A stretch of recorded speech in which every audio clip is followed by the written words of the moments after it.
Good morning, everybody. So I'm so excited about today's book. Today's book is called Those Darn Squirrels.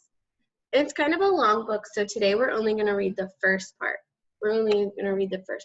And while I'm reading, I want you to be thinking about what the characters in the story could be thankful for.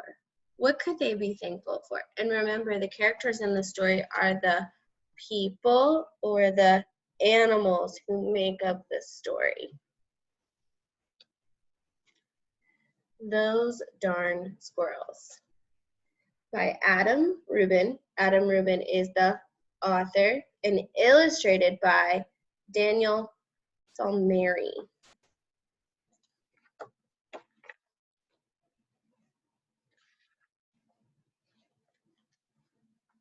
On the outskirts of town, at the edge of the forest, there was a little old house.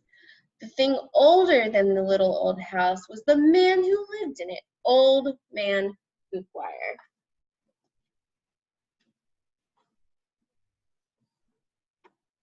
Old Man Fookwire was so old that when he sneezed, dust came out. He was also a grump. He hated pie. He hated puppies. The only thing he liked was birds. All summer long, the old man painted pictures of the birds that visited his backyard. They were whirly birds and bonga birds, baba birds and yaba birds. Even a rare flugel bird came by once or twice. Fookwire's paintings weren't very good, but the birds never said anything. So what's happening in the beginning of the story? Let me think about that. So first we meet Old Man Fookwire. And he lives in a house. His house is old, but he is older than the house. And it says he is a grump. Let's think about what it means to be a grump. Notice how my face is. Do I look very happy? No. Do I look sad? No, I don't look sad, so I must be kind of angry, kind of grouchy, or a grump. And he hated lots of things. So I know the only thing he liked was birds. So that's what's happening in the beginning of the story. Let's keep reading to find out what else happens. When the air turned crisp and the leaves began to change color, the old man grew sad.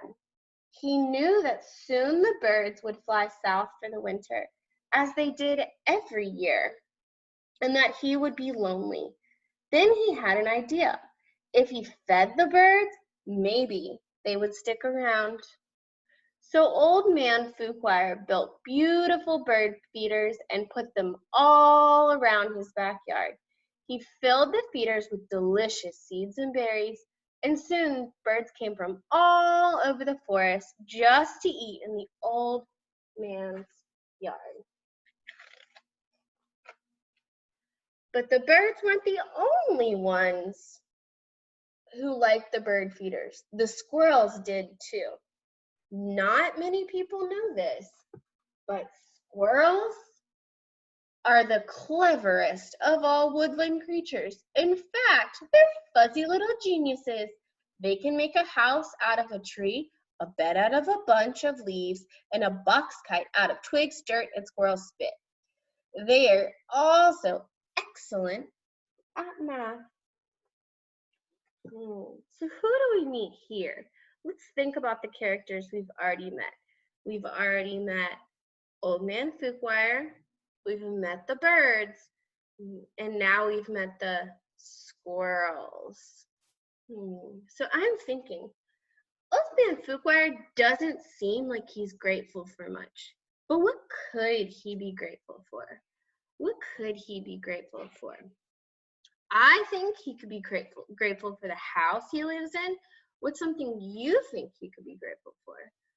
What's something that the birds could be grateful for?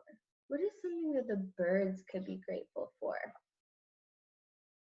They could be grateful for a yard to eat in, like Old Man Fookwire's. What else could they be grateful for? What did Old Man Fookwire do for the birds? We're going to keep reading just a little bit more, and I want you to be thinking about that. Now I want you to be thinking about what the squirrels have to be thankful for. What do the squirrels have to be thankful for? Look at this picture and try to decide. Let's keep going and see if you can think of something. Winter was fast approaching, and the squirrels needed to gather as much food as they could get ready. So they decided to take some of the bird food. Ooh, I don't think Old Man Fuquire is going to be very happy about this. The birds were not happy. Neither was Old Man Fuquire. When he discovered what had happened, he shook his old man fist and yelled, "Those darn squirrels!"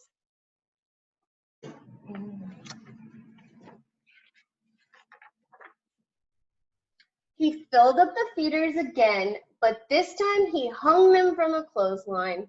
Then he went back inside, confident that the squirrels would no longer be able to get the seeds and berries. But the squirrels were determined. They devised a plan. And this time they took all the food from the bird feeders. So that's where we're going to stop today. And I want you to be thinking about, what could the characters in the story be thankful for right now? So I said that the old man could be thankful for his house that he lives in. The birds could be thankful for the yard. Now let's think about something the squirrels could be thankful for. The squirrels could be thankful that they're smart. The squirrels could be grateful that they have trees to live in. What's something else they could be grateful for?